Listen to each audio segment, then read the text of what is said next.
ईर्ष्या एक आवश्यक विषय वाणिपीडिया से कोई भी किसी प्रकार के स्वप्नलोक की आशा नहीं कर सकता। यहाँ तक कि आध्यात्मिक जगत में भी जहाँ भी व्यक्ति होते हैं वहाँ मतभेद अवश्य होते हैं। किसी भी प्रकार की उत्तम व्यवस्था की आशा नहीं करनी चाहिए, विशेषकर यहाँ भौतिक संसार में। यहाँ तक कि कभी कभी गोपियों के बीच भी ईर्ष्या होती है, लेकिन वह ईर्ष्या पारलौकिक है और उसे सांसारिक अर्थों में स्वीकार नहीं किया जाना चाहिए। भक्तों को भौतिकवादियों से प्रतिस्पर्धा करने की कोई आवश्यकता नहीं है, क्योंकि वे भगवान के पास वापस जाने के रास्ते पर हैं, अपने घर वापस, जहाँ सब कुछ शाश्वत, पूर्ण और आनंदमय है। श्रील प्रभुपाद की पुस्तकें, व्याख्यान, वार्तालाप और पत्र इस आवश्यक विषय की व्यापक प्रस्तुति प्रदान करते हैं, जैसा कि वाणिकोट शीर्षा श्रेणी में देखा गया है। उनकी पुस्तकों का परिचय निम्नलिखित 15 उद्धरणों में दिया गया है। श्रील प्रभुपाद की पुस्तकों से उद्धरण: हर कोई इस भौतिक संसार में सबसे महान व्यक्तित्व बनने की इच्छा रखता है। द्वेष का अर्थ है ईर्ष्या। जब कोई कृष्ण या भगवान के सर्वोच्च व्यक्तित्व से ईर्ष्या करता है तो वह सोचता है, कृष्ण ही सर्वस्व क्यों हैं? मैं भी कृष्ण के समान ही अच्छा हूँ। ये दो वस्तुएं, भगवान बनने की इच्छा और भगवान से ईर्ष्या, भौतिक बंधन का प्रारंभिक कारण है। श्रीमद्भागवत 27 मार्च 20। जिन व्यक्तियों ने क्षण भंगुर भौतिक शरीर को ही आत्मा मान लिया है, उनके लिए हमेशा महान आत्माओं का उपहास करना कोई आश्चर्य की बात नहीं है। भौतिकवादी व्यक्तियों की ओर से ऐसी ईर्ष्या बहुत अच्छी है, क्योंकि इसी तरह वे नीचे गिरते हैं। वे महान विभूतियों के चरणों की धूल से क्षीण हो जाते हैं। श्रीमद्भागवत 4.4-13। जो व्यक्ति मोह और ईर्ष्या से अप्रभावित रहता है वह संतुलन का अधिकारी होता है। कृष्ण के संतुलन का एक उदाहरण श्रीमद्भागवत के 10वें स्कंद 16वें अध्याय श्लोक 33 में उनके द्वारा 100 सिर वाले सर कालिया को दंडित करने के संबंध में दिया गया है। जब कालिया को कड़ी सजा दी जा रही थी तो उसकी सभी पत्नियां भगवान के सामने आई और इस प्रकार प्रार्थना की, प्रिय भगवान, आप सभी प्रकार के राक्षसी प्राणियों को दंडित करने के लिए अवतरित हुए हैं। भक्ति का अमृत अध्याय 21। जब कोई मनुष्य अनुचित तरीकों से धन कमाता है और उस धन से अपने परिवार तथा अपना भरण पोषण करता है तो उस धन का उपभोग तो परिवार के कई सदस्य करते हैं, परंतु वे अकेला ही नरक में जाता है।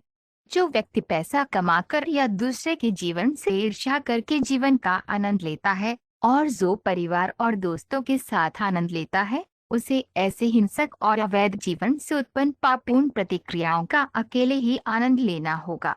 श्रीमद्भागवत 30 मार्च 1931। जो अपने आप मिलने वाले लाभ से संतुष्ट है, जो द्वंद्व से मुक्त है और ईर्ष्या नहीं करता, जो सफलता और असफलता दोनों में स्थिर है, वह कर्म करते हुए भी कभी नहीं फंसता।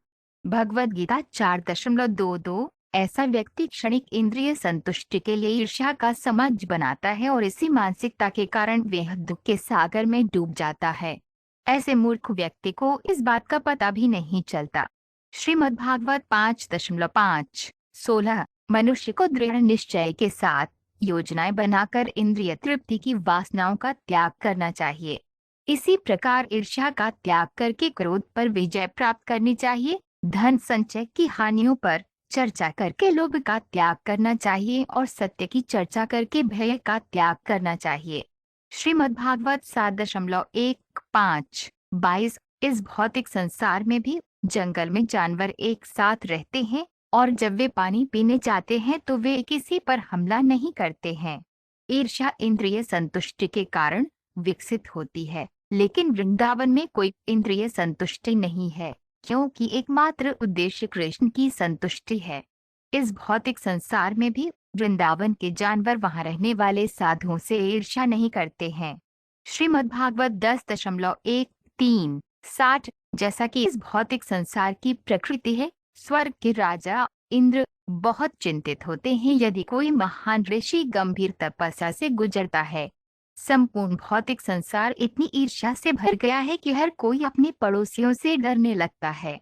श्रीमद्भागवत 4.3-13। दक्ष, जो इतना कठोर हृदय है कि वह ब्राह्मण बनने के योग्य नहीं है, अपनी पुत्री के प्रति किए गए अपराधों के कारण उसकी मृत्यु को न रोकने के कारण और भगवान के परम व्यक्तित्व के प्रति अपनी महान ईर्ष्या के कारण व्यापक बदनामी प्राप्त करेगा।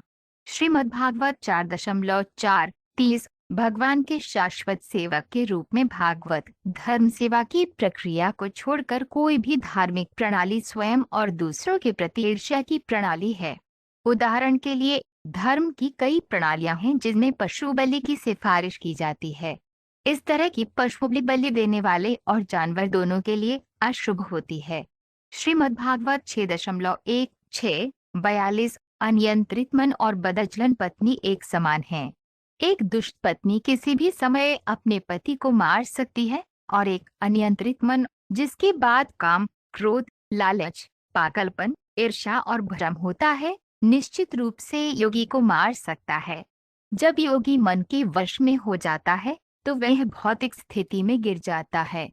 मनुष्य को मन के प्रति बहुत सावधान रहना चाहिए, जैसे एक पति को बदचलन पत्नी से सावधान रहना चाहिए। श्रीमद्भागवत 5.6:4 भौतिक संसार में हर कोई दूसरे से ईर्ष्या करता है और इसलिए प्रतिस्पर्धा है, लेकिन भगवान के दिव्य भक्त न केवल भौतिक ईर्ष्या से मुक्त हैं, बल्कि सभी के शुभ चिंतक हैं और वे भगवान को केंद्र में रखकर एक प्रतिस्पर्धा रहित समाज की स्थापना करने का प्रयास करते हैं। समकालीन समाजवादियों की प्रतिस्पर्धा रहित समाज की अवधारणा कृत्रिम है, क्योंकि समाजवादी राज्य में तानाशाह के पद के लिए प्रतिस्पर्धा होती है। श्रीमद्भागवत 1.1:2 एक वैष्णव सदैव भक्तों के लिए ईर्ष्या का पात्र होता है, भले ही वह भक्त उसका पिता ही क्यों न हो। एक व्यवहारिक उदाहरण देने के लिए, हिरण्यकशिपु प्रहलाद महाराज से ईर्ष्या करता था, लेकिन भक्त की ये ईर्ष्या हिरण्यकशिपु के लिए हानिकारक थी, प्रहलाद के लिए नहीं। श्रीमद्भागवत 9.4:69 इसलिए एक भक्त को ईर्ष्या से, विशेषकर अन्य भक्तों से, पूरी तरह मुक्त होना चाहिए। अन्य भक्तों से ईर्ष्या करना बहुत बड़ा अपराध है, वैष्णव अपराध। एक भक्त जो लगातार श्रवण और जप, श्रवण कीर्तन में लगा रहता है, निश्चित रूप से ईर्ष्या की बीमारी से मुक्त हो जाता है और इस प्रकार वह घर वापस भगवान के पास जाने के योग्य बन जाता है। श्रीमद्भागवत 9.1:1-23